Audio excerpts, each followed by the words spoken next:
नमस्कार, आप देख रहे हैं हल्ला बोल टीवी। मैं हूं अली।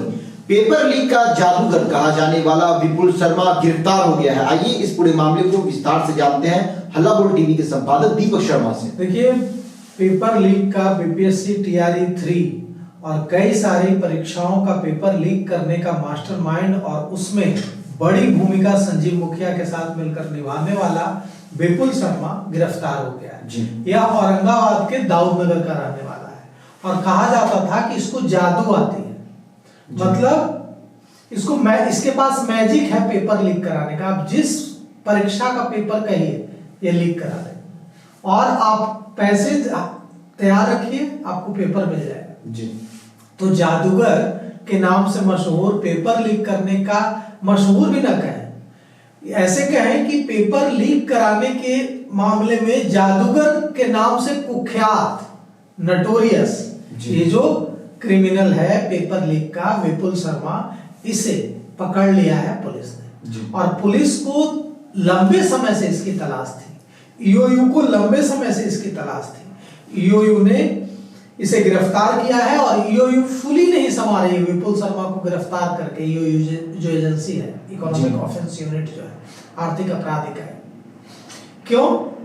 क्योंकि बीपीएससी टीआरई 3 पेपर लीक हो या दूसरी परीक्षाओं का पेपर लीक जिसमें संजीव मुखिया ने पेपर लीक कराए थे, आपको पता ही है कि संजीव मुखिया ने बिहार में ही नहीं, तेलंगाना, उत्तराखंड और उत्तर प्रदेश और दूसरे राज्यों में भी पेपर लीक कराया जी। तो संजीव मुखिया का बहुत ही क्लोज था ये विपुल शर्मा। अब विपुल शर्मा जो है, ये जब पकड़ा गया है तो अब ये कितनों के नाम खोलेगा? बिल्कुल, जिसकी इसने मदद करके नौकरी लगाई जी, जिससे अब कोई चपरासी से तो पेपर लीक होता नहीं है। पेपर लीक जब होगा तो बड़े अधिकारियों से होगा, बड़े अधिकारियों की मिलीभगत से होगा। ऐसा तो नहीं कि चपरासी पेपर लीक कर देगा। तो अब जिन अपराधियों ने बड़ी भूमिका निभाई है पेपर लीक कराने में, चाहे बीपीएससी टीआरई 3 हो या दूसरी परीक्षाएं हो जी, जिस एमसेट हो, तेलंगाना का एमसेट का भी लोगों ने किया है पेपर लीक। तो अब जिन हैदराबाद में, तेलंगाना में जो इंजीनियरिंग की परीक्षा होती है जी, वो इंजीनियरिंग कॉलेजों में एडमिशन की, सरकारी इंजीनियरिंग कॉलेज में, उसको एमसेट कहते हैं, उसका भी पेपर लीक इन लोगों ने कराया है। पुलिस खोज रही है, हैदराबाद की पुलिस इन लोगों को। बताइए, बिहार का नाम इन लोगों ने बदनाम करके रखा है।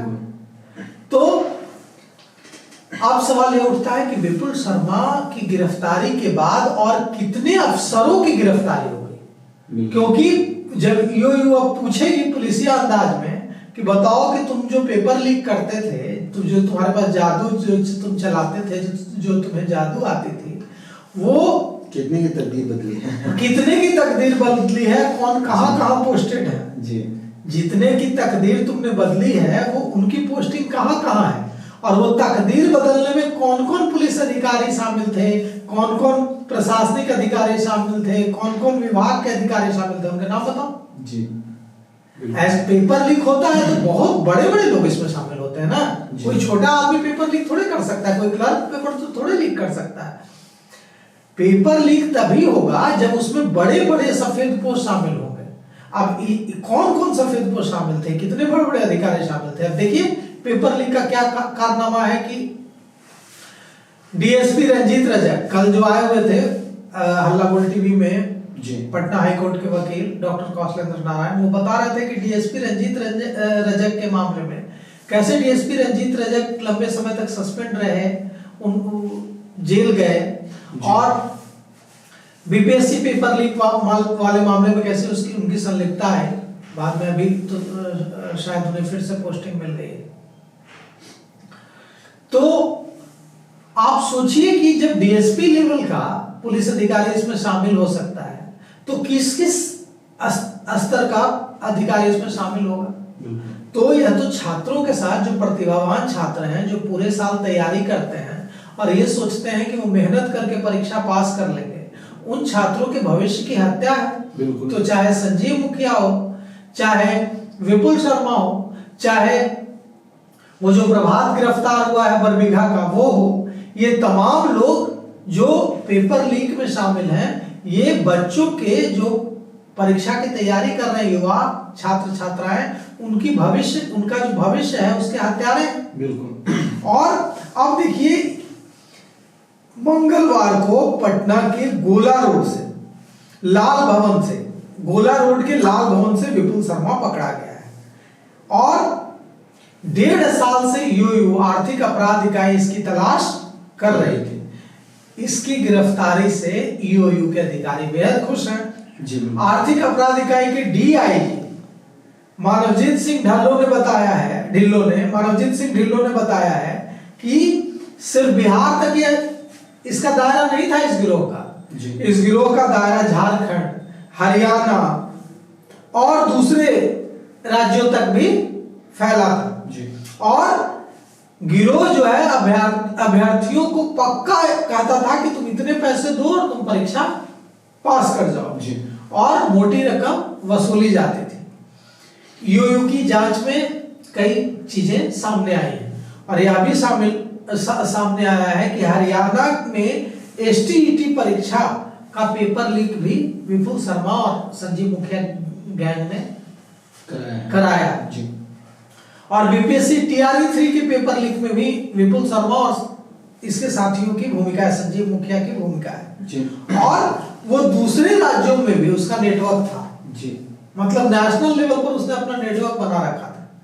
और कहा जा रहा है कि विपुल शर्मा की गिरफ्तारी से यूयू को बड़े अहम सुराग मिले हैं।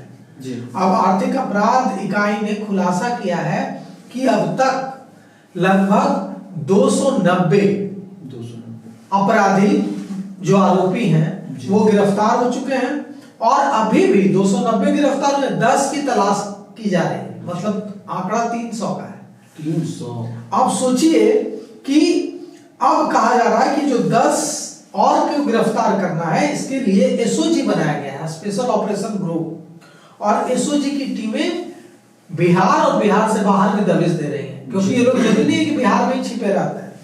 और कहा जा रहा है यूयू की तरफ से कि पेपर लीक गिरोह जो चल रहा था बिहार में उसका एकदम हम लोग पर्दाफाश कर देंगे और उसके जो जितने भी एक्यूज्ड हैं, जो भी आरोपी हैं, सबको सलाखों के पीछे भेजेंगे। तो देखिए यूयू को बहुत बहुत बधाई कि यूयू ने विपुल शर्मा को पकड़ा और ऐसे जितने भी विपुल शर्मा हैं जिन्हें जादू आती थी, जो जादू जानते थे, उन सबको गिरफ्तार किया जाना चाहिए। तो सुना आपने किस तरह से ईओयू ने विपुल शर्मा को गिरफ्तार किया और साथ ही साथ 290 लोगों को गिरफ्तार भी कर लिया है और 10 लोगों की तलाश जारी है। इस पूरे मामले को लेकर आपकी क्या राय है? अपनी राय कमेंट्स बॉक्स में जरूर दें। तो फिलहाल इस पेशकश में इतना ही। आए की खबरों के लिए बने रहे हल्ला बोल टीवी के साथ। धन्यवाद।